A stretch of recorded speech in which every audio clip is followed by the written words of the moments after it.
पुढे आणा.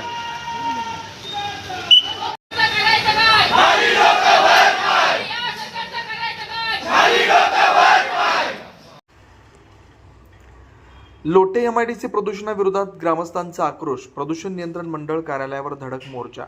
रत्नागिरी जिल्ह्यातील सर्वात मोठी औद्योगिक वसाहत असलेल्या लोटे एमआयडीसीतील प्रदूषणाचा प्रश्न पुन्हा एकदा ऐरणीवर आला आहे.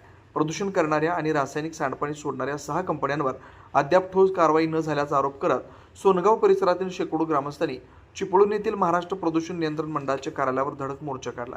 प्रदूषणामुळे शेतीचं मोठं नुकसान होतंय. पिण्याच्या पाण्याचा स्रोत दूषित झाल्याचा आरोप ग्रामस्थांनी केला आहे. या आंदोलनात उद्धव बाळासाहेब ठाकरे, शिवसेनेचे आमदार भास्कर जाधव, माजी खासदार हुसेन दलवाई, काँग्रेसच्या जिल्हाध्यक्षा सोनलक्ष्मी घाग यांच्यासह विविध पक्षांचे पदाधिकारी सहभागी झाले होते.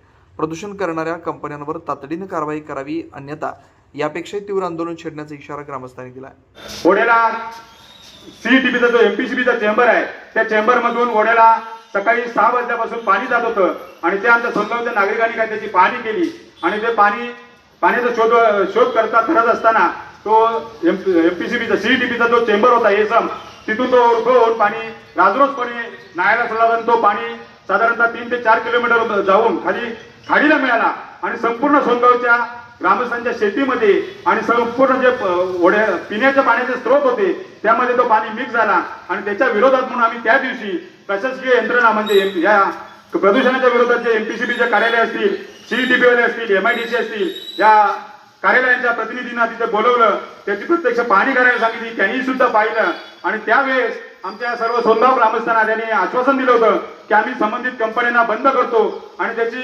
शोकस नोटीस काढली होती, पण ती समज नोटीस होती. आमचा फक्त सोनगाव ग्रामस्थांचा त्या दिवशी धुळपेट करण्यात आली आणि ती शोकस नोटीस काढली आणि कुठलीच कंपनी बंद झालेली नाही किंवा बंद केलेली नाही. आणि त्या ह्याच्यामध्ये त्या मोर्चामध्ये किंवा तिथे असलेल्या आंदोलनामध्ये आम्ही त्यांच्याकडे काय मागण्या मागितल्या होत्या, त्या मागण्या आज आम्ही इथे परत एकदा त्यांच्याकडे देणार आहोत आणि ते घेण्यासाठी जर कोण वरून खाली आलं कार्यालयातून तरच आम्ही देणार आहोत. मी वरती जाऊन मागण्या देणार नाही आहोत. मागण्या इथं देऊ. जर चर्चा करायची असेल त्यांना तर चर्चा करण्यासाठी आमची जी कमिटी आहे त्या कमिटीतली काही मंडळी तिथे जातील, पण तो मागण्या घेण्यासाठी जर कधी इथे आले तर ठीक आहे, नाहीतर आपले प्रतिनिधी इथं आहेतच सगळ्या संघटनांचे, तरी सगळ्यांनी मिळून आपण काय करायचं ते ठरवूया.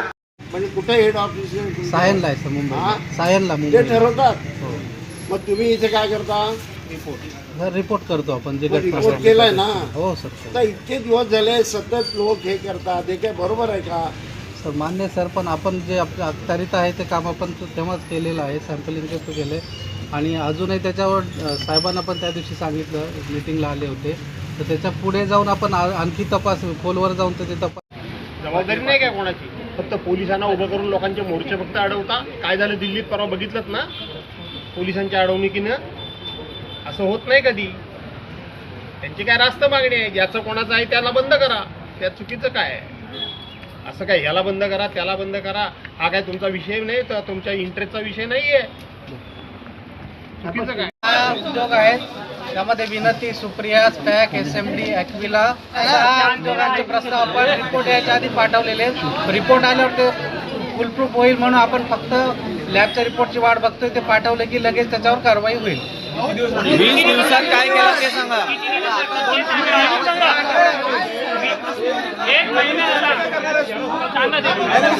या आठवड्यात होईल. कंपन्यांचे प्रायमा फेसी आम्हाला थोडा रिपोर्ट सारखा वाटतोय. त्याच्या पुढे जाऊन आपण ते कंपाऊंड डिटेल